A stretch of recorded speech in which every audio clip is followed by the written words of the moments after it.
ये महीना हमारे और आपके गुनाहों की बख्शिश का जरिया बनकर के आ रहा है। हम अगर चाहें तो इस महीने में अपने गुनाहों को बख्शवा सकते हैं। इस महीने में तरावी की नमाज पढ़ करके हम अल्लाह ताला के मुकर्रब बन सकते हैं। इस महीने का रोजा रख करके अल्लाह से अपने गुनाहों को माफ करवा सकते हैं।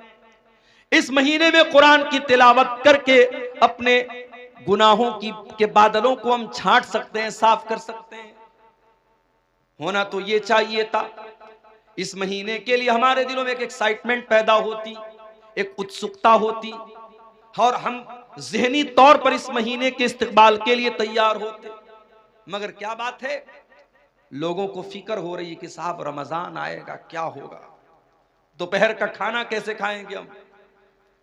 बाज लोग जब रमजान का जिक्र आता है ना तो क्या बोलते हैं, खा लो 2 दिन के बाद दोपहर का खाना नसीब नहीं होगा। यानी रमजान का नाम सुनते ही एक कुछ लोगों के दिल और दिमाग में एक मुसीबत आ जाती है कि यार बड़ी मुश्किल वाला महीना आ गया। 13-13 घंटे 14-14 घंटे भूखे रहना पड़ेगा, 1-1 घंटा 1.5-1.5 घंटा खड़े होकर तरावी की नमाज पढ़नी पड़ेगी, सुबह 4 बजे उठ करके सहरी खाना पड़ेगा।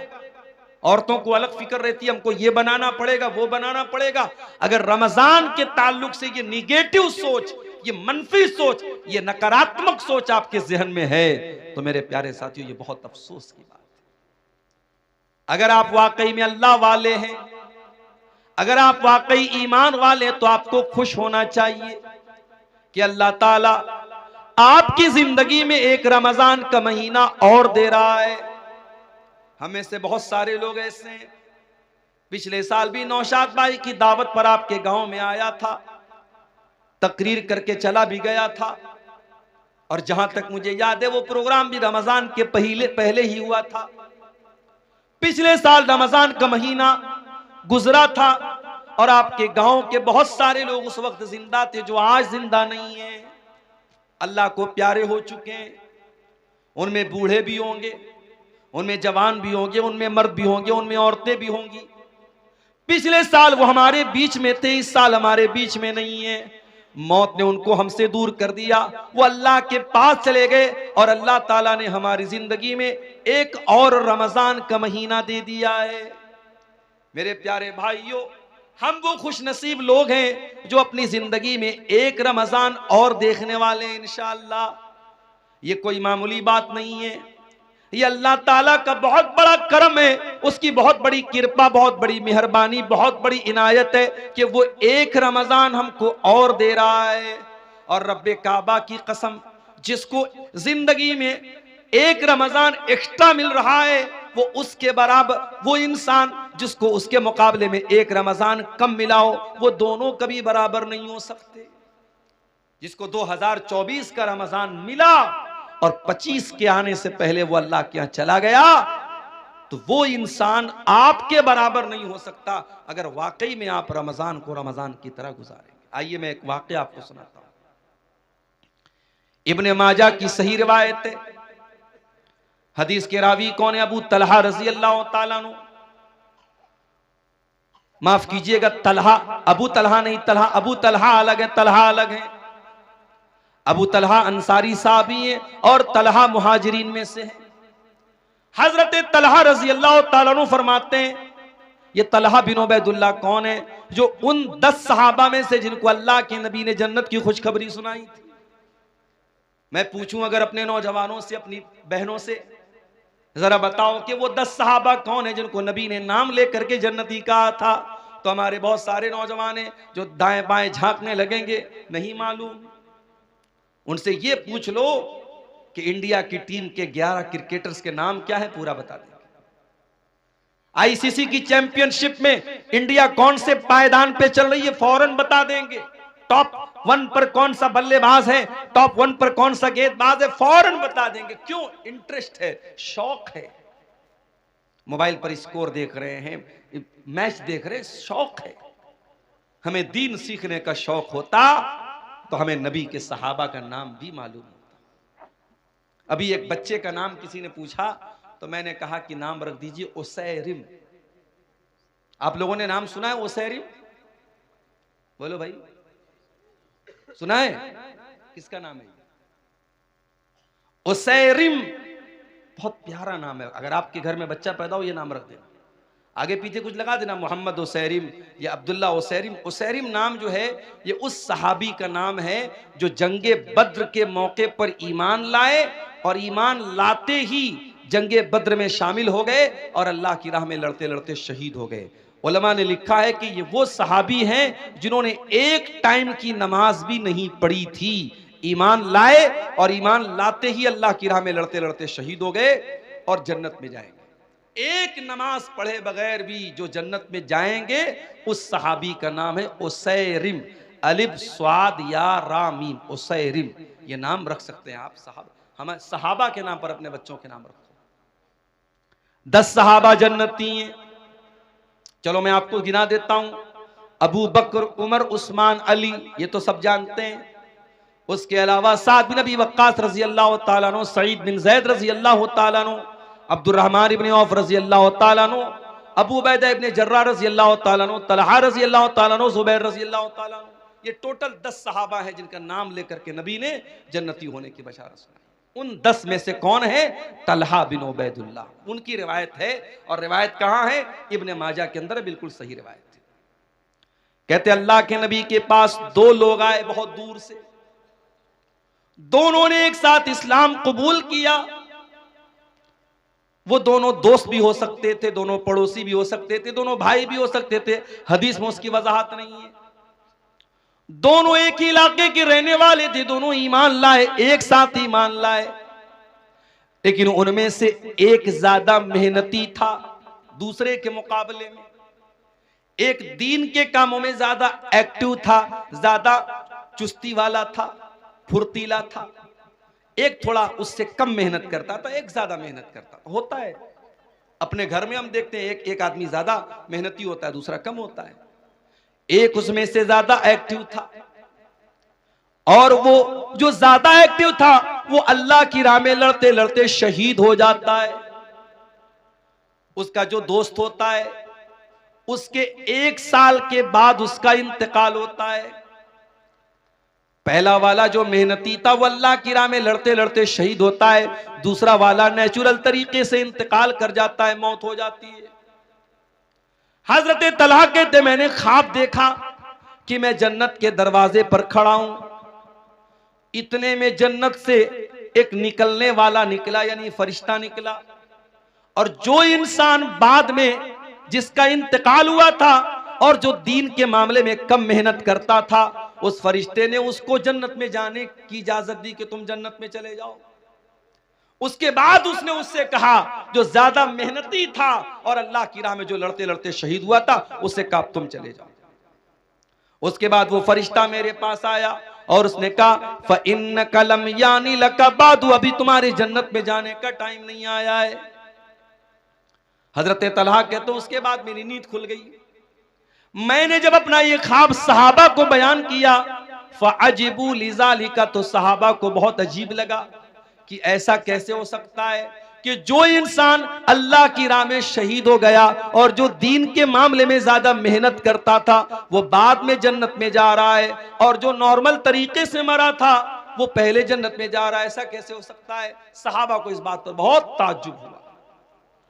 जब ये बात अल्लाह के नबी तक पहुंची, आपने सहाबा से पूछा कि तुम्हें किस बात पर ताज्जुब हो रहा है? आए अल्लाह के नबी, हमें इसी बात पर ताज्जुब हो रहा है कि जो इंसान बाद में जिसका इंतकाल हुआ था वो जन्नत में पहले कैसे चला गया?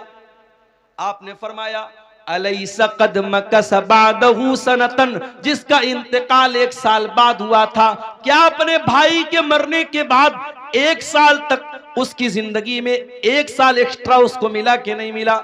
1 साल ज्यादा मिला कि नहीं मिला? हाँ अल्लाह के नबी, ज्यादा मिला। अलैसा कद अदरक रमजान व सामा, क्या उसकी जिंदगी में 1 रमजान और ज्यादा मिला कि नहीं मिला? हाँ अल्लाह के नबी, 1 रमजान और ज्यादा मिला। क्या उसने जिंदगी में 1 रमजान का रोजा ज्यादा रखा कि नहीं रखा? हाँ अल्लाह के नबी, उसने 1 रमजान का महीना रोजा ज्यादा रखा। क्या उसने एक साल के अंदर अपने भाई के मुकाबले में एक साल ज्यादा नमाज पढ़ी कि नहीं पढ़ी? हाँ अल्लाह के नबी, उसने एक साल ज्यादा नमाज पढ़ी। आपने फरमाया फमा बैनहुमा अबादु मिम्मा बैनल अर्दि वस्समा, उन दोनों के मकाम और मर्तबे के बीच में वही दूरी है जो आसमान और जमीन के बीच की दूरी है। ऐ मेरे सहाबा, जिसकी जिंदगी में एक रमजान और मिल गया उसकी बराबरी कोई कर ही नहीं सकता। उसके उन दोनों के मर्तबे के बीच में उतना ही फासला है जितना आसमान और जमीन के बीच में है। ये हमारी खुशनसीबी है। अल्लाह हमें एक रमजान और दे रहा है मेरे साथी। अल्लाह चाहता, और अभी भी अगर अल्लाह चाहे, रमजान का चांद निकलने से पहले हमारी जान जा सकती है, कोई हादसा हो सकता है, कोई मुसीबत आ सकती है, कोई बीमारी आ सकती है। अल्लाह ताला हमें तौफीक दे रहा है कि हमें एक रमजान और मिल रहा है। इसीलिए सहाबा किराम क्या करते थे, ताबईन क्या करते थे, वो रमजान का इंतजार किया करते थे और अल्लाह से दुआ किया करते थे, अल्लाहुम्मा बल्लिगना रमजान, आय अल्लाह तू रमजान तक हमको पहुंचा दे। आय अल्लाह इतनी जिंदगी दे दे, इतनी सांसें दे दे कि रमजान का महीना हमको मिल जाए। और रमजान में सारी मेहनत करते थे, अमल करते थे, और जब रमजान गुजर जाता था तो दुआ करते थे, अल्लाहुम्मा तकब्बल मिन्ना रमजान, आय अल्लाह हमने रमजान में जो तरावी की नमाज पढ़ी, जो रोजा रखा, जो तिलावत की, जो एतकाफ किया, जो भी हमने नेकी की, आय अल्लाह तू हमारी नेकी को कबूल कर ले। 6 महीना इंतजार करते थे रमजान का, और 6 महीना रमजान में जो इबादत करते थे उसकी कबूलियत की दुआएं किया करते थे। कौन? सहाबा, ताबईन और इस उम्मत के असलाफ। मेरे प्यारे साथियों, हम वो खुश नसीब लोग हैं, हमें रमजान का महीना मिला है। अगर हमारे दिमाग में एक्साइटमेंट नहीं है, रमजान को लेकर के हमारे दिमाग में कोई तैयारी नहीं है, तो ये खतरे की घंटी है। हमें ये समझ लेना चाहिए कि हमारा ईमान बहुत कमजोर है। इसीलिए अल्लाह ताला कुरान में मुनाफिकों के बारे में कहता है, वलौ अरादुल खुरूज लअद्दू लहू उद्दतन। ये मुनाफिक लोग जो बहाना करते हैं कि हमारे पास जाने का सामान नहीं था, हमारे पास तैयारी होती तो हम भी जंग के मैदान में जाते, हम भी जंगे तबूक में शामिल होते। ऐ नबी, ये मुनाफिक लोग झूठ बोल रहे हैं। वलौ अरादुल खुरूज लअद्दू लहू उद्दतन, अगर वाकई में इन मुनाफिकों ने तैयारी, अगर इनको जाने का इरादा होता तो इन्होंने तैयारी की होती।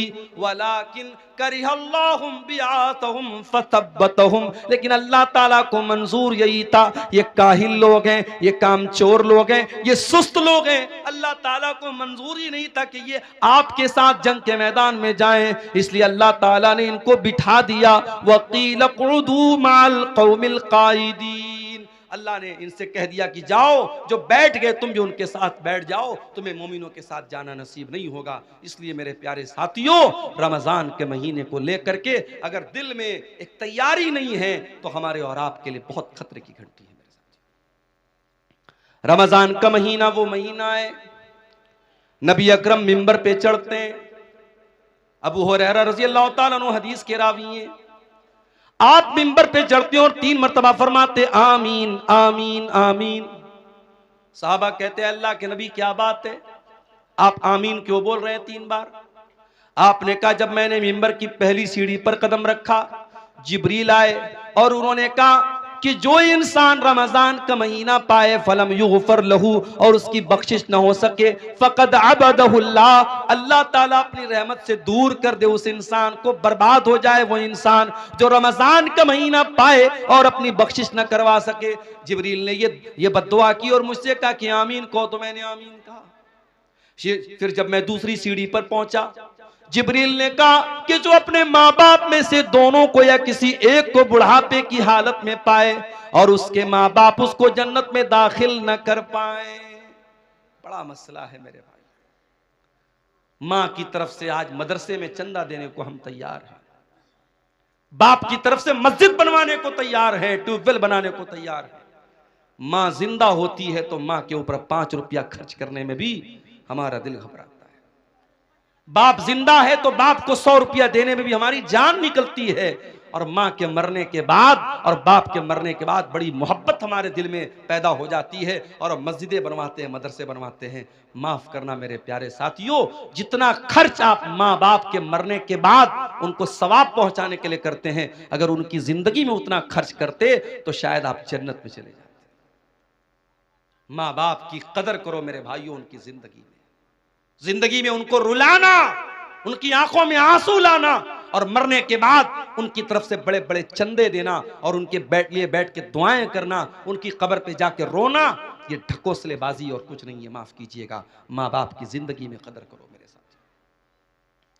जिसको बुढ़ापे में माँ बाप मिले और माँ बाप उसको जन्नत में दाखिल न कर पाए, अल्लाह के नबी कहते जिब्रील ने कहा अबादहुल्लाह, अल्लाह ताला ऐसे इंसान को अपनी रहमतों से दूर कर दे।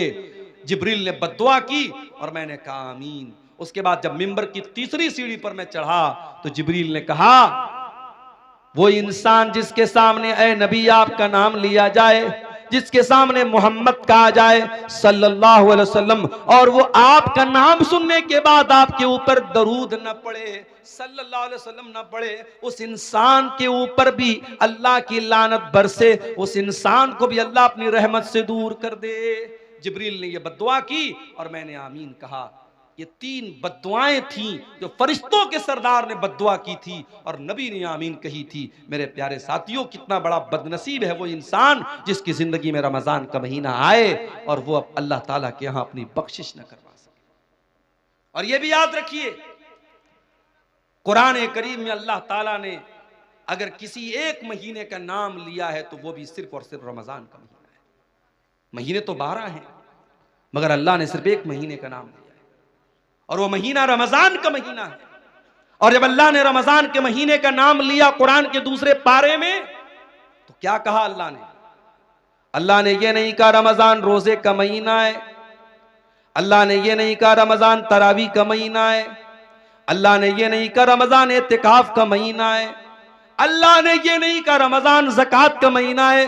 अल्लाह ने फरमाया शहरु रमज़ान अल्लज़ी उन्ज़िला फ़ीहिल कुरआन, रमजान का महीना वो महीना है जिसमें कुरान उतारा गया, हुदल लिन्नास, और ये कुरान सारी मानवता के लिए मार्गदर्शन का काम करता है, सारी इंसानियत को सच्चाई का रास्ता दिखाता है। हुदल लिन्नास वबय्यिनातिम मिनल हुदा वल फुरकान, और कुरान की आयतें सच्चाई को खोल खोल के बयान कर देती हैं, हक और बातिल को खोल खोल के बयान कर देती हैं।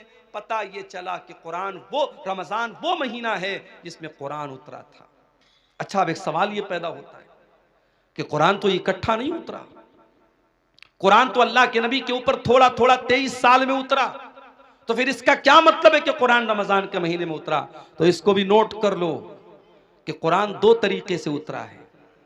एक तो कुरान लौहे महफूज से मुकम्मल आसमान दुनिया पर, ये जो आसमान हमको नजर आता है ना, ये जो पहला आसमान है इसका नाम आसमान दुनिया है। दुनिया मतलब करीब, क्योंकि ये आसमान हमसे सबसे ज्यादा करीब है इसलिए इसको आसमान दुनिया कहा जाता है। इसके ऊपर 6 आसमान और हैं। तो अल्लाह ताला ने लौहे महफूज से आसमान दुनिया पर जो कुरान उतारा है वो रमजान के महीने में उतारा है अपने प्यारे नबी के ऊपर, रमजान के महीने की आखिरी अशरे की किसी रात में। और वो रात कौन सी है?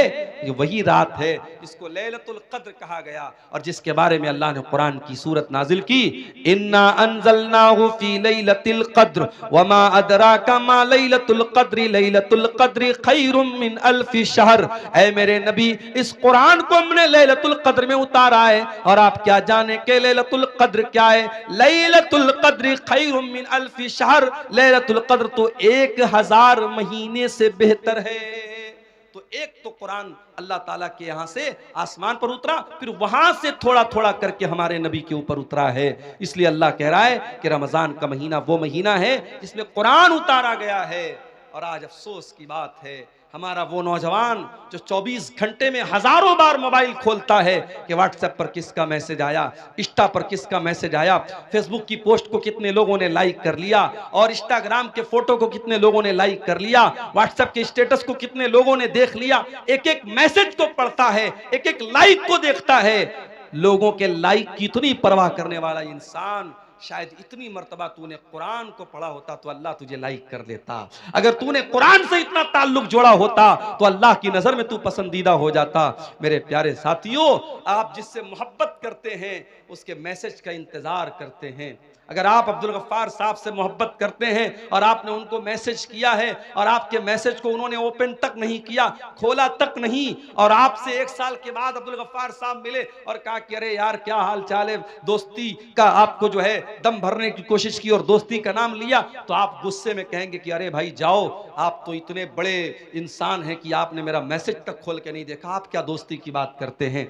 दुनिया में हम देखते हैं कि दोस्त का मैसेज आता है तो ऐसा नहीं हो सकता कि हम दोस्त भी माने और उसका मैसेज इग्नोर कर दें। मेरे प्यारे साथियों, अल्लाह का कलाम और अल्लाह का मैसेज है ये कुरान, और ये कुरान आज हमारे घरों में गर्द खा रहा है, धूल और मिट्टी खा रहा है। कुरान रखा हुआ है रेशम के कपड़े में लपेटकर, उस कुरान को कभी खोलने की हम कोशिश तक नहीं करते। मेरे प्यारे साथियों, यही वजह है कि हमारे दिल कठोर से कठोर होते चले जा रहे हैं। हमारे दिलों पर ताले लगे हुए हैं। दिल के ताले को अगर खोलना है तो कुरान से अपना ताल्लुक जोड़ लो। मेरे प्यारे साथियों, कुरान कहता फला यतदब्बरूनल कुरान मा ला कुलूबिन अक़फ़ालुहा, तुम कुरान के ऊपर गौर क्यों नहीं करते? कहीं ऐसा तो नहीं तुम्हारे दिलों के ऊपर ताले लगे हुए हैं? कहीं ऐसा तो नहीं कि तुम्हारे दिल लॉक हो चुके? तुम्हारे दिल का पासवर्ड कुरान है, तुम्हारे दिल का पैटर्न कोड कुरान है। तुम्हारे दिल के लॉक को अनलॉक करने का तरीका कुरान के अंदर गौर करना है। जब तुम कुरान के ऊपर गौर करोगे तो तुम्हारे दिल का लॉक खुल जाएगा। हमारे दिल की क्या हैसियत है?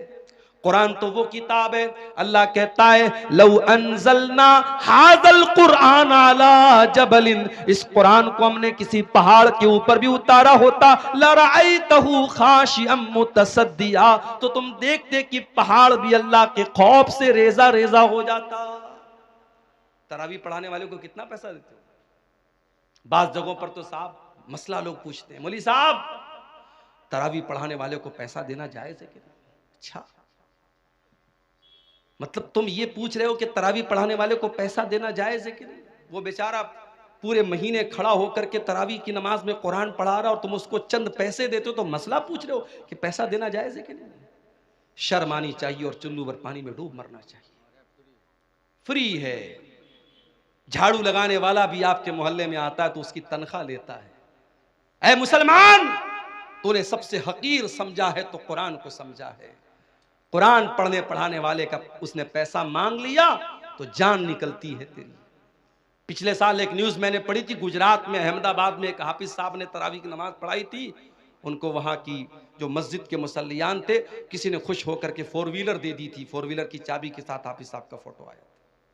हमारे यहाँ तो लोग सुन करके साहब बेहोश हो जाएंगे, अरे तरावी पढ़ाने वाले को 4 व्हीलर मिल गई। तरावी पढ़ाने वाला, कुरान पढ़ने वाला, कुरान पढ़ाने वाला तुम्हारी नजर में हकीर होगा, मेरे रब की नजर में वो हकीर नहीं है। मेरे प्यारे साथियों, मेरे रब की नजर में कुरान पढ़ाने वाले का इतना ऊंचा मकाम है, नबी की नजर में इतना ऊंचा मकाम है। अल्लाह के नबी फरमाते खैरुकुम मन तअल्लमल कुरान व अल्लमहु, तुम में सबसे बेहतरीन इंसान वो है जो कुरान को पढ़ता है, पढ़ाता है, कुरान को सीखता है, सिखाता है। याद रखो मेरे प्यारे साथियों, आप कब्र में जाएंगे वहां भी ये कुरान आपके काम आएगा। कब्र में सवाल पूछा जाएगा, मुनकर नकीर सवाल पूछेंगे, मन रब्बू का, तेरा रब कौन है? मन नबियों का, तेरे नबी कौन है? माँ दीनों का, तेरा दीन क्या है? 3 सवाल होगा कब्र में, 3 सवाल होगा। और माफ करना, इन तीनों सवालों का जवाब मैथमेटिक्स की किताबों में नहीं मिलेगा, साइंस और जियोग्राफी की किताबों में नहीं मिलेगा, हिस्ट्री की किताबों में नहीं मिलेगा, भूगोल की किताबों में नहीं मिलेगा। इन तीनों सवालों का जवाब कहां मिलेगा? जब मोमिन सही जवाब देगा, मेरा रब अल्लाह है, मेरे नबी मोहम्मद सल्लल्लाहु अलैहि वसल्लम है, मेरा दीन इस्लाम है, तो फरिश्ता पूछेगा वमा युद्री का, तुझे इन तीनों सवालों का जवाब कैसे पता चला? तो बंदा कहेगा करा तो किताब अल्लाही फ़आमनतु बिही वसद्दक़तु, मैंने कुरान को पढ़ा था, मैं कुरान पर ईमान लाया था, मैंने कुरान को सच माना था, कुरान के जरिए मुझे इन तीनों सवालों का जवाब मिला है। मेरे प्यारे साथियों, ये कुरान कब्र में भी आपके काम आएगा। औलाद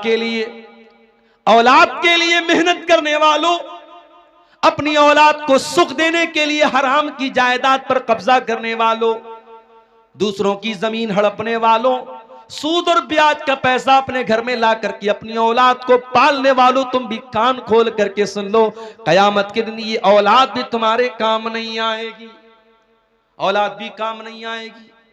कुरान कहता है यौम यफिरुल मरउ मिन अखी व उम्मिही व अबी व साहिबतिही व बनी। कयामत के दिन इंसान अपनी माँ को देख करके भागेगा, अपने बाप को देख करके भागेगा, अपनी बीवी को छोड़ करके भागेगा, अपने भाई को छोड़ करके भागेगा, अपनी बीवी बच्चों को छोड़ करके भागेगा, अपनी औलाद को छोड़ करके भागेगा। क्यों भागेगा? लिकुल्लि इम्रिइम मिनहुम यौमइज़िन शानुन युग़नी, इसलिए कि कयामत के दिन किसी के पास इतनी फुर्सत नहीं होगी कि वो दूसरे का हाल चाल ले। कयामत के दिन तो नफसी नफसी का आलम होगा, हर इंसान को अपनी पड़ी होगी, वह औलाद भी आपके काम नहीं आएगी। लेकिन एक चीज कयामत के दिन भी काम आएगी। कौन सी चीज? अल्लाह के नबी फरमाते हैं इक़राउल कुरान, ओ लोगो कुरान पढ़ा करो, फ़इन्नहु याती यौमल क़ियामति शफ़ीउन लिअस्हाबिही, इसलिए कि कयामत के दिन कुरान आएगा, तुम्हारे हक में सिफारिश करेगा, कुरान तुम्हारे लिए लड़ेगा अल्लाह की बारगाह में और कहेगा अल्लाह, जब दुनिया रात में सोया करती थी तेरा ये बंदा रात में कुरान पढ़ा करता था, जब दुनिया दिन में काम और धंधे में लगी रहती थी ये बंदा खाली टाइम में कुरान पढ़ा करता था। कुरान आपके लिए लड़ेगा और कुरान आपके लिए हुज्जत बनेगा, दलील बनेगा कयामत के दिन। रमजान का महीना कुरान का महीना है मेरे साथ, कोशिश करो। मैं ये नहीं कहता कि आप इतना कुरान खत्म कर लो, मैं ये नहीं कहता कि आप डेली एक कुरान खत्म कर लो, वो सबके बस की बात नहीं। उलमा ने यह भी लिखा है 3 दिन से कम टाइम में कुरान खत्म करना मना है, मगर रमजान का महीना या और कोई ऐसा टाइम जिसमें ज्यादा नेकी करने का हुक्म दिया गया है उसमें आपको मना नहीं है। उसमें आप अगर चाहें तो रमजान में डेली आप एक कुरान खत्म कर सकते, बल्कि बाज उलमा बाज अइम्मा से साबित है कि वो रमजान में डेली एक कुरान खत्म करते थे। आम दिनों में मना है कि 3 दिन से कम टाइम में कुरान खत्म ना किया जाए, ताकि बहुत जल्दी जल्दी कुरान ना पढ़ा जाए, कुरान को समझ के पढ़ा जाए। मगर रमजान के महीने में आप जितनी स्पीड के साथ और जितना ज्यादा कुरान पढ़ें कोई हरज की बात नहीं। आप तिलावत सही करें, अच्छे अंदाज में करें, जल्दबाजी के चक्कर में कुरान का माना और मतलब ना खराब करें। लेकिन अगर आप जितना भी पढ़ सकते हैं कुरान ज़्यादा ज़्यादा पढ़ें। मैं एक आपको तरीका बताता हूँ। हमारे यहाँ जो वो कुरान होता है हाफिजी कुरान, जिसमें से हमारे हाफिज लोग कुरान देख करके याद करते हैं। अगर आप उस कुरान को अपने सामने रखें, उसमें एक पारे में 20 पेज होते हैं। आपको क्या करना है, हर नमाज के पहले अजान हुई जोहर की, अल्लाहु अकबर, आप मस्जिद में पहुंच जाओ और अजान के बाद आप मस्जिद में पहले 2 रकात सुन्नत पढ़ लो और बैठ करके 2 पेज आप उसको पढ़ लो। सिर्फ 2 पेज, 2 पेज पढ़ने में 5 मिनट लगेगा। हाफिजी कुरान की बात कर रहा हूं, जो 16 लाइन का 15 लाइन का आता है, आयत पर शुरू होता है आयत पर खत्म होता है, उस कुरान की बात कर रहा हूं। 2 पेज आपने पढ़ लिया नमाज के पहले। अब जोहर की नमाज आपने पढ़ी, जोहर की नमाज के बाद सुन्नत आपने पढ़ लिया, 2 रकात या 4 रकात, जितनी भी अल्लाह ने आपको तौफीक दी। उसके बाद आप बैठे हैं मस्जिद में, अब फिर कुरान खोलिए और 2 पेज और पढ़ लीजिए। 2 पेज नमाज के पहले, 2 पेज नमाज के बाद, 4 पेज हो गए। ऐसा ही आप 5 टाइम की नमाज में कर लीजिए। सिर्फ इतना कर लीजिए आप रमजान में कि हर नमाज के पहले 2 पेज पढ़ना है, हर नमाज के बाद 2 पेज पढ़ना है। 5 टाइम की नमाज में आपके 20 पेज हो जाएंगे। एक पारा आपका आराम से डेली, आप कोई एक्स्ट्रा टाइम आपको नहीं निकालना पड़ा। 5 मिनट आपने नमाज के पहले निकाला, 5 मिनट नमाज के बाद निकाला। आप हर नमाज के बाद इस तरीके से भी करेंगे, एक्स्ट्रा टाइम नहीं भी निकालेंगे, तो कम से कम एक कुरान तो आप रमजान में खत्म कर लेंगे इंशाअल्लाह। ये एक मैं तरीका आपको बता रहा हूं। रमजान कुरान का महीना है मेरे साथियों, तवज्जो दो। और 2 तरीके की तिलावत करो रमजान में। एक तिलावत तो ये वाली कर लो कि बस पढ़ना है, सिर्फ पढ़ोगे तब भी सवाब मिलेगा। और एक तिलावत और करो कि समझ करके पढ़ना है। अल्हम्दुलिल्लाहि रब्बिल आलमीन, अब ये आयत आपने पढ़ी, अब नीचे तर्जमा पढ़ लो। तमाम तारीफें अल्लाह के लिए हैं जो सारे जहान का रब है। फिर हो सके तो कोई तफसीर पढ़ लो, तफसीर इब्ने कसीर आती है उर्दू में, वो देख लो। अहसनुल बयान उर्दू की बहुत अच्छी तफसीर है, उसको देख लो। अगर कोई किताब नहीं पढ़ सकते, मोबाइल पर ऐप आता है तफसीर का, अहसनुल बयान का ऐप भी आता, ऐप से पढ़ लो। धीरे धीरे एक एक आयत की तफसीर जितना टाइम निकाल सकते हो पढ़ो। कुरान पढ़ने का और कुरान पर गौर करने का महीना है रमजान का, ये दो काम हमें और आपको करना है मेरे साथ। और आगे बढ़िए। सीमांचल के इलाके में बैठा हूं मैं। जब तक मौलाना अजीजुर रहमान साहब यहां आकर के तरन्नुम के साथ बंगला जबान में दुआएं न करें, मदरसे को चंदा नहीं मिलेगा। कई जगहों पर लोगों ने मुझसे कहा मौलाना आप चंदा कीजिए, मुझे चंदा करना आता नहीं। और मैं वो लंबी लंबी ये जो दुआएं देते हैं दान देने वाले को तरन्नुम के साथ बंगला जबान में, अल्लाह ताला बिल्कुल जन्नतुल फिरदौस में पहुंचा देते, मैं पहुंचा भी नहीं सकता मैं।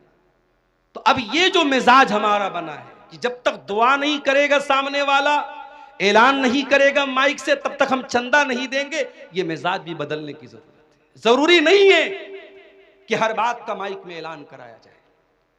बनारस में एक मस्जिद बन रही है हमारे मोहल्ले के करीब में।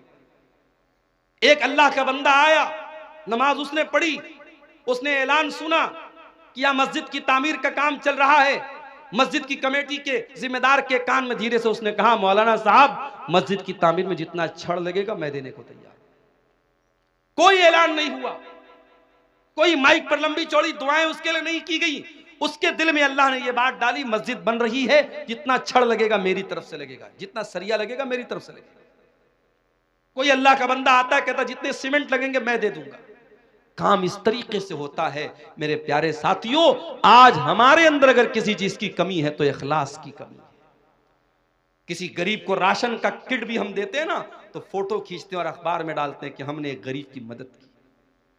गरीब की मदद तुमने क्या की? तुमने गरीब की इज्जत को नीलाम कर दिया। जिस गरीब को तुमने कैमरे के सामने फोटो खींच करके मीडिया पे डाला है, उस गरीब की क्या इज्जत नहीं है? क्या उसकी कोई इज्जत नफ्स नहीं, उसकी कोई खुददारी नहीं है? किसी की मदद करने के नाम पे उसकी इज्जत को नीलाम करते हो। किसी जमाने में मुहावरा तक कहावत थी, नेकी कर दरिया में डाल। अब कहावत बदल गई, अब नेकी कर फेसबुक पर डाल, नेकी कर यूट्यूब पर डाल, नेकी कर स्टेटस पे डाल। अब तो साहब खाने काबा का तवाफ भी हो रहा तो वहां भी सेल्फी ले रहे हैं। अब एक ही चीज की सेल्फी बची है, अब्बा मर जाएं तो उनकी लाश के साथ भी सेल्फी ले जाए। अब वो भी लोग लेना शुरू कर दिए हैं, अपने मरे हुए बाप के साथ भी लोग सेल्फी ले रहे हैं। अल्लाह माफ करे हम सब। नुमाइश का दौर है, शोहरत का दौर है, रियाकारी का दौर है। रमजान का महीना हमें ये सबक भी सिखाता है मेरे साथी कि कुछ इबादतें ऐसी भी होनी चाहिए जो हमारे और अल्लाह के बीच में होनी चाहिए, और रोजा ऐसी ही एक इबादत है।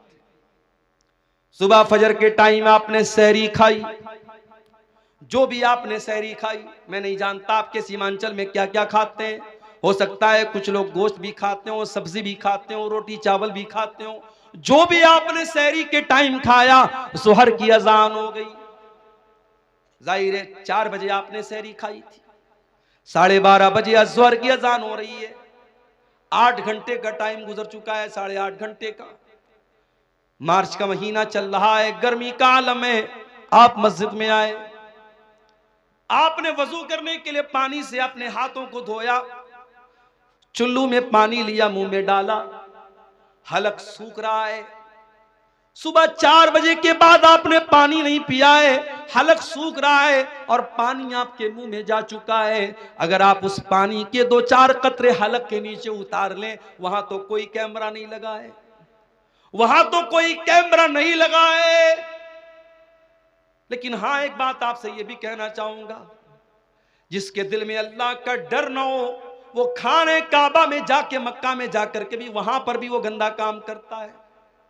अभी कल एक साहब ने मुझको बताया कि खाने काबा के पास जो लोग तवाफ करते हैं, अगर दूसरे का सामान वो उठा लेंगे, उनको ये लगेगा लाखों की भीड़ है, कौन देखने जाता है। मगर हजारों कैमरे हरम में लगे हुए हैं, हजारों कैमरे लगे हुए हैं और पूरा कंट्रोल रूम मौजूद है, और हजारों वहां सीआईडी के लोग और सीबीआई के लोग और पुलिस के लोग उन कैमरों पर नजर रखते हैं। अगर आपने दूसरे का सामान उठाया तो पुलिस फौरन कैमरे से आपको देख लेगी और आपसे पूछताछ हो सकती है। और दूसरे का सामान आपने अगर जानबूझ करके ले लिया है तो आप पकड़े जा सकते हैं। इसलिए जो लोग हज करने जाते हैं, उम्रा करने जाते हैं, उनको यह सिखाया जाता है कि हरम में कोई भी सामान, आपका अपना सामान है तो अलग बात है, किसी का कोई सामान छूने की कोशिश मत करना।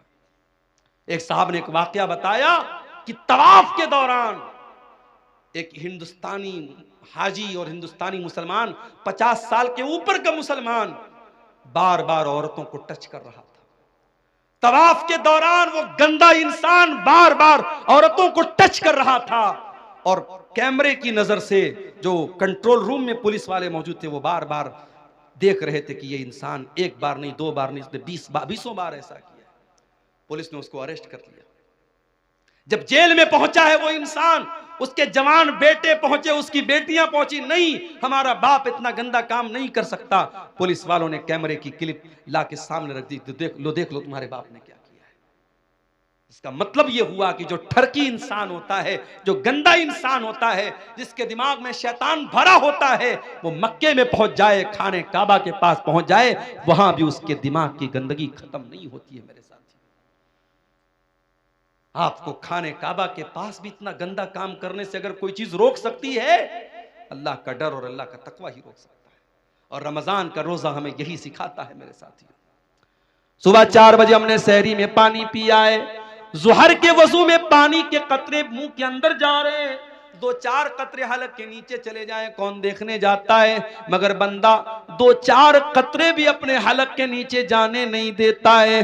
क्यों? अल्लाह ताला के आम क्या जवाब देंगे? हमारा रोजा बर्बाद हो जाएगा, हमारे रोजे का कोई मतलब नहीं रह जाएगा। इसीलिए अल्लाह के नबी फरमाते हैं कि अल्लाह ताला कहता है अस्सौमु ली व अना अजज़ी बिही, कि बंदा रोजा मेरे लिए रखता है और उसका बदला मैं ही दूंगा। यदौ तामहु व शराबहु व शहवतहु मिन अजली, बंदा मेरे लिए खाना छोड़ देता है, बंदा मेरे लिए पानी छोड़ देता है, बंदा मेरे लिए शहवत छोड़ देता है।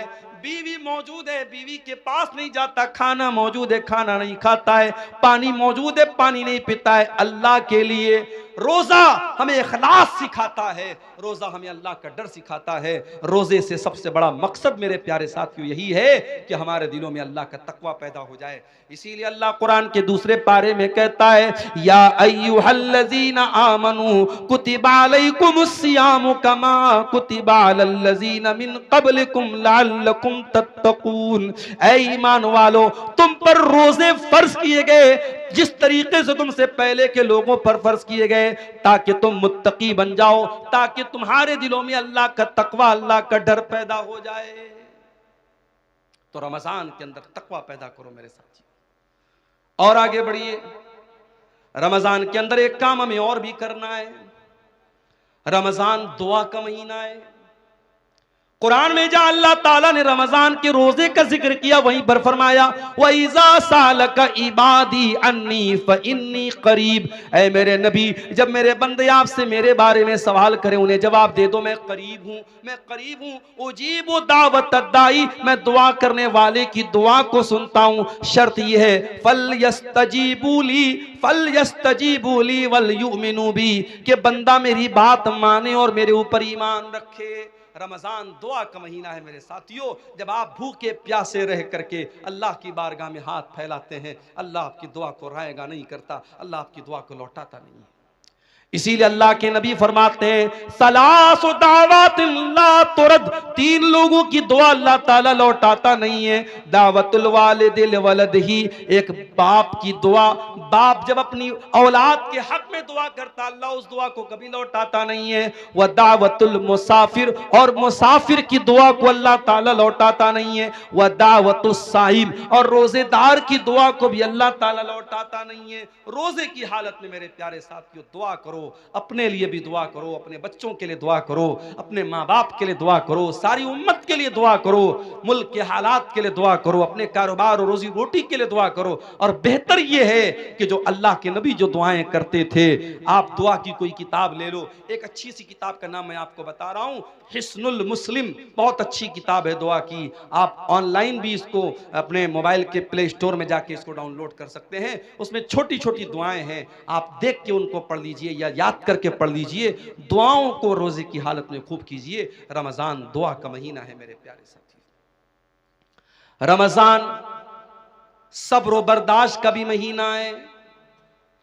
आप रोजे की हालत में एक इंसान आपके पास आता है, गाली दे देता है आपको, बुरा भला कह देता है आपको।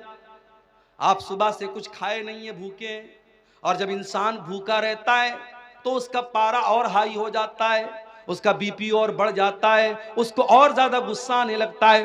होना तो ये चाहिए ताकि जब आप रोजे की हालत में हैं और कोई आपको आ करके गाली दे दे तो होना तो ये चाहिए ताकि शरीयत आपको इजाजत दे दे कि आप तो भूखे प्यासे हैं, आप गाली का जवाब गाली से दे सकते हैं, आप गुस्से का जवाब गुस्से से दे सकते हैं। होना तो ये चाहिए था, मगर नहीं। अल्लाह के नबी फरमाते हैं जब तुम में से कोई रोजे की हालत में हो, फ़इनिम्रुउन क़ातलहु औ साबहु, अगर कोई गाली गलौज करे, अगर कोई लड़ाई करे तो गाली के जवाब में गाली न दे, लड़ाई के जवाब में लड़ाई न करे, बल्कि साफ साफ कह दे इन्नी साइम, मैं रोजे की हालत में हूं, मैं रोजे की हालत में लड़ नहीं सकता।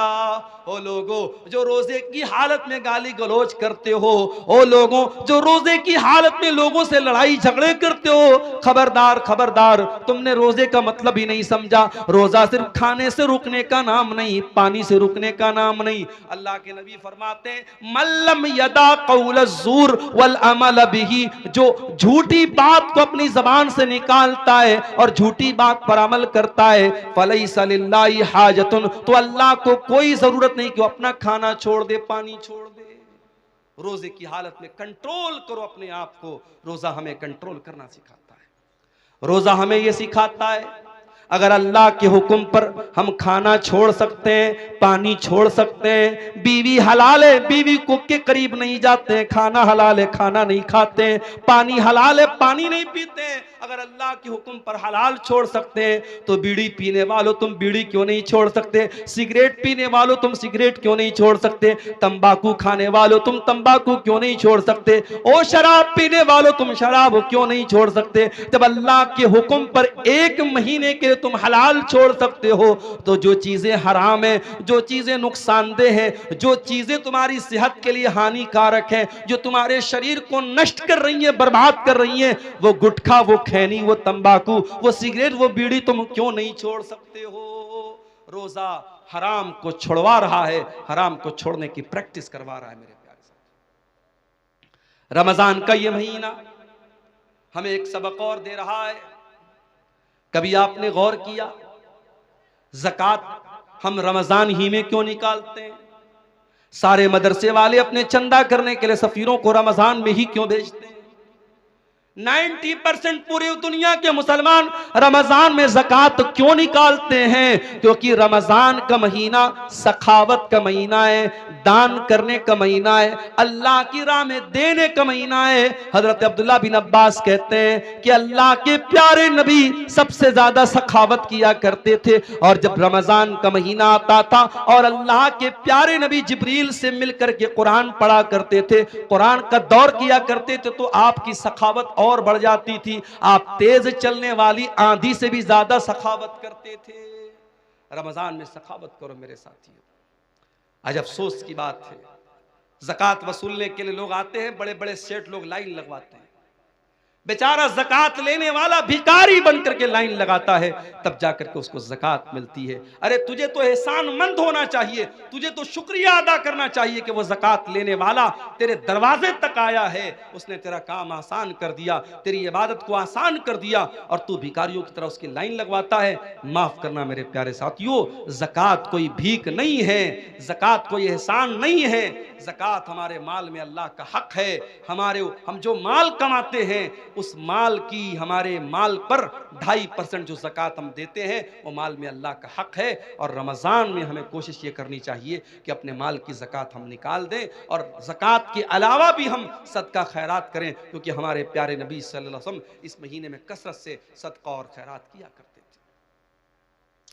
रमज़ान का ये महीना एक सबक हमें और भी देता है। दुनिया में करोड़ों लोग ऐसे हैं जिनको दोनों टाइम का खाना नसीब नहीं होता। हम और आप आराम से अपने घर में देसी मुर्गा खा रहे हैं, गाय का गोश्त, जो भी आपके यहां जानवर ज़बा होता है, आप हलाल जानवरों का गोश्त खाते हैं। जो भी आपको अल्लाह ताला ने नेमतें दी आप उसको खाते हैं, लेकिन दुनिया में करोड़ों इंसान ऐसे हैं जो भूखे और प्यासे रहते हैं, उनके पास खाने को खाना नहीं है। मेरे प्यारे साथियों, रमजान का महीना वो महीना है जिस महीने में आप 13-14 घंटे भूखे रहते हैं।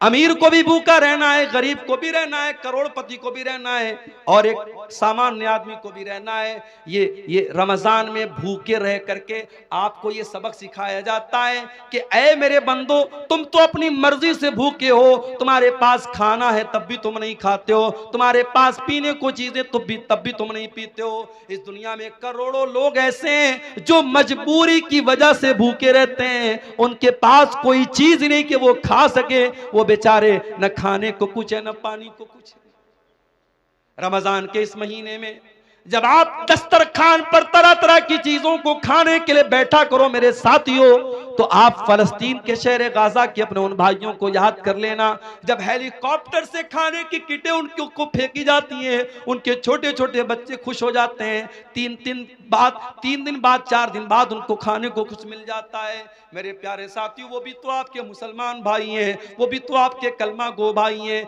इसी धरती पर रहते हैं, उनके घरों को तबाह कर दिया गया, उनके कारोबारों को बर्बाद कर दिया गया, उनकी दुकानों पर बुलडोजर चला दिया गया। उन अपने गरीब और मजबूर भाइयों को याद करने का महीना है रमजान का महीना। उन भूखों की भूख का एहसास हमको दिलाता है, और ये एहसास होता है कि अल्लाह हम तो अपनी मर्जी से भूखे हैं, ये तो बेचारे मजबूरी में भूखे हैं। उन भूखों को खाना खिलाने की फिक्र करने का जज्बा रमजान हमारे अंदर पैदा करता है। इसीलिए अल्लाह के प्यारे नबी ने रमजान के महीने में रोजेदार को इफ्तार कराने की बहुत फजीलत बयान की, और आपने कहा मन फत्तर साइमन, जो किसी रोजेदार को इफ्तार कराता है तो जितना रोजा रखने वाले को सवाब मिलेगा उतना ही इफ्तार कराने वाले को सवाब मिलेगा। मेरे प्यारे साथियों, रमजान में हमने साउथ इंडिया में देखा कि लोग रात भर सहरी खिला रहे हैं, इफ्तार का इंतजाम करा रहे हैं। हरम के अंदर आप कभी रमजान में आपको उम्रा करने का मौका मिले, आप जाके देखिए, कहीं पे बिस्किट बट रहा है, कहीं पे केक बट रहा है, कहीं पे खजूर बट रही है, कहीं पे जमजम बट रहा है। कितने अल्लाह के बंदे करोड़पति लोग हैं, वो लोगों को बांट रहे हैं कि रोजेदारों के इफ्तार में मेरा भी पैसा शामिल हो जाए, रोजेदार के हलक में मेरे भी खाने पीने की चीजें पहुंच जाएं। मेरे प्यारे साथियों, ये जज्बा रमजान हमें अपने अंदर पैदा करने की, हमें जज्बा हमारे अंदर पैदा करता है। और आखिरी बात मेरे प्यारे साथियों, रमजान का महीना हमें अपने अंदर चेंजिंग लाने का सबक देता है। जैसे ही रमजान का महीना आएगा हमारी जिंदगी चेंज हो जाएगी। ऐसे आम तौर से जो लोग फजर में भी उठते हैं, वो फजर में उठते हैं, नमाज पढ़ते हैं, लेकिन रमजान के महीने में आप फजर से भी 1 घंटा पहले उठते हैं, ब्रश करते हैं, बाथरूम जाते हैं, उसके बाद आप बैठ करके सहरी करते हैं, फिर दिन में आपकी आदत है 11 महीने आप दोपहर का खाना खाते हैं, सुबह 10 बजे नाश्ता करते हैं। रमजान के महीने में कोई नाश्ता नहीं, कोई दोपहर का खाना नहीं, सुबह सहरी आपने खाई, फिर डायरेक्ट आप इफ्तार के टाइम खाते हैं। सोने का टाइम बदल गया, खाने का टाइम बदल गया। रमजान में 1 महीने के लिए जिंदगी बदल जाती है। सबक ये मिला कि अगर हम अपने आप को बदलना चाहें तो बहुत कुछ बदल सकते हैं। मेरे प्यारे साथियों, शायर कहता है, खुदा ने आज तक उस कौम की हालत नहीं बदली, न हो जिसको ख्याल खुद अपनी हालत के बदलने का। अगर कौम के हालात को बदलना है, अगर मिल्लत के हालात को बदलना है, तो रमजान का महीना एक सबक दे रहा है कि 1 महीने के लिए अगर अपने टाइम टेबल को हम बदल सकते हैं तो हम कौम और मिल्लत के हालात को भी मेरे साथियों बदल सकते हैं। सवालात कुछ आए हैं, क्या नापाकी की हालत में सहरी खा सकते हैं? अगर रात में इंसान नापाक हुआ है और उसी हालत में फजर की अजान हो गई, उसी हालत में फजर की अजान हो गई, कोई हरज की बात नहीं है।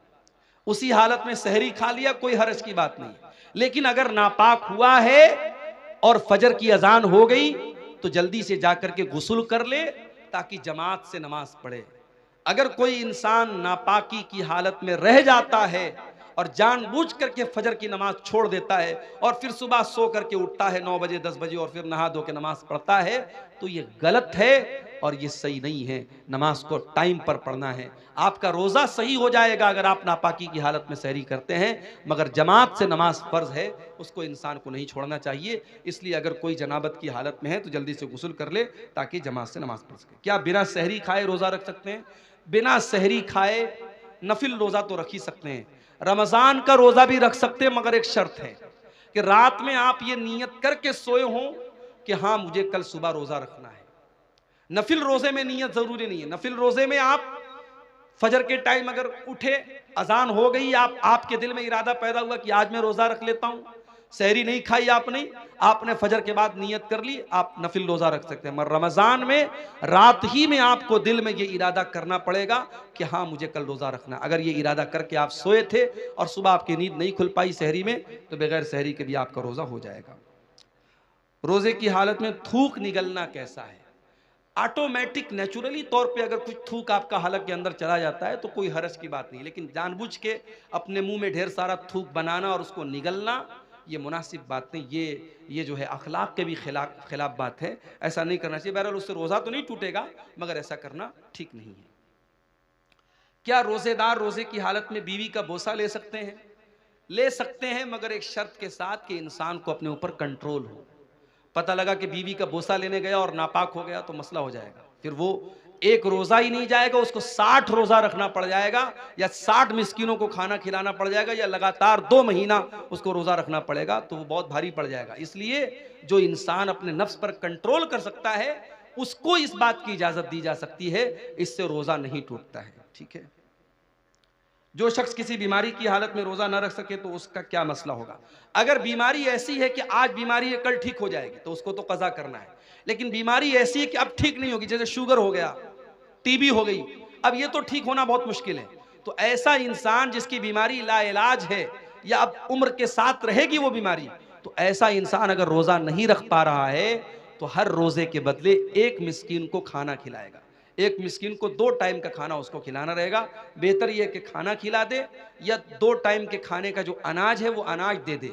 अगर अनाज देने में भी कोई प्रॉब्लम है तब बहुत मजबूरी की हालत में उसका पैसा दे सकता है, वरना शरीयत में इताम का लफ्ज आया, खाना खिलाने का लफ्ज आया है, तो खाना ही देना चाहिए या खाने की जगह अनाज देना चाहिए।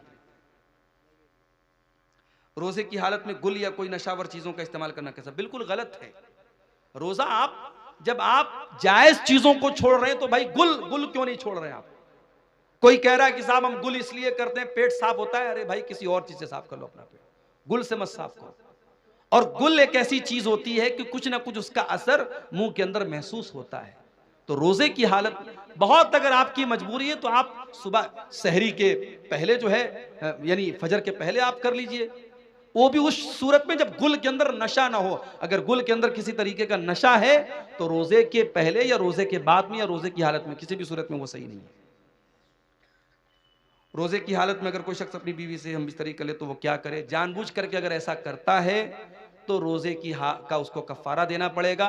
कफारा क्या है? लगातार 60 दिन जो है वो रोजा रखे।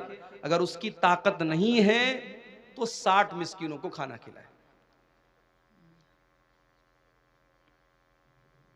अगर कोई मुसलमान किसी गैर मुस्लिम को रूम किराए पे दे दिया और उसमें मूर्ति रखकर मूर्ति की पूजा करे तो क्या ये सही है? अब जब आपने गैर मुस्लिम को दिया है तो आपको सोच समझ के देना चाहिए था। आपने दिया है तो आप मना तो नहीं कर सकते, गैर मुस्लिम है तो अपनी तो पूजा करेगा ही। लेकिन बहरहाल आप अगर ये शर्त लगा दें कि भाई देखो ठीक है हम तुमको दुकान के लिए दे रहे हैं मगर इसमें पूजा पाठ मत करो, अगर ये शर्त लगा सकते हैं और सामने वाला इस शर्त पर अमल कर सकता है तो अच्छी बात है। लेकिन अगर ये शर्त लगाए बगैर आपने दिया है और वो कर रहा है तो आप कैसे रोक पाएंगे? इसलिए कुरान की आयत है कि बुराई के कामों में एक दूसरे की मदद मत करो। ये एक तरीके का शिर्क हो रहा है जो आपके घर में हो रहा है, तो आप शिर्क के कामों में सपोर्ट का सबब ना बने, उससे बचने की कोशिश करें। क्या मदरसे में सदक़तुल फित्र देना चाहिए? कोई आलिम बोलते हैं कि दे और कोई बोलते हैं ना दे।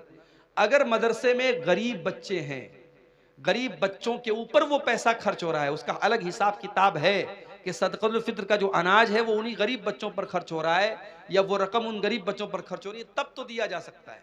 लेकिन आम तौर से उसमें मदरसिन की तनख्वाह भी दी जा रही है, मदरसे की तामीर भी हो रही है, तो ऐसी सूरत में देना ठीक नहीं है, क्योंकि सदक़तुल फित्र का पैसा मिस्कीन को देने का हुक्म है, हर जगह देने का हुक्म नहीं है। जो आलिम खुद अमल नहीं करता और वो दूसरों को वाज़ नसीहत करता है तो क्या सही है? जाहिर है कि सही तो नहीं है। लिमा तक़ूलूना मा ला तफ़अलून, वो बात क्यों कहते हो जो तुम करते नहीं हो? क्या हलाल जानवर का खुसिया खा सकते हैं? जानवर जब हलाल है तो उसके बदन की तमाम चीज़ें हलाल है, कोई भी चीज़ मकरूह नहीं है। ठीक है, अल्लाह ताला से दुआ है अल्लाह ताला हम सबको नेक अमल की तौफीक अता फरमाए। रब्बुल आलमीन हमें कहने सुनने से ज़्यादा अमल की तौफीक दे, ईमान पर कायम रखे, ईमान पर हम सबका खात्मा हो। आमीन व आखिर दावाना अल्हम्दुलिल्लाहि रब्बिल आलमीन। वस्सलामु अलैकुम व रहमतुल्लाहि व बरकातुहू। वालेकुम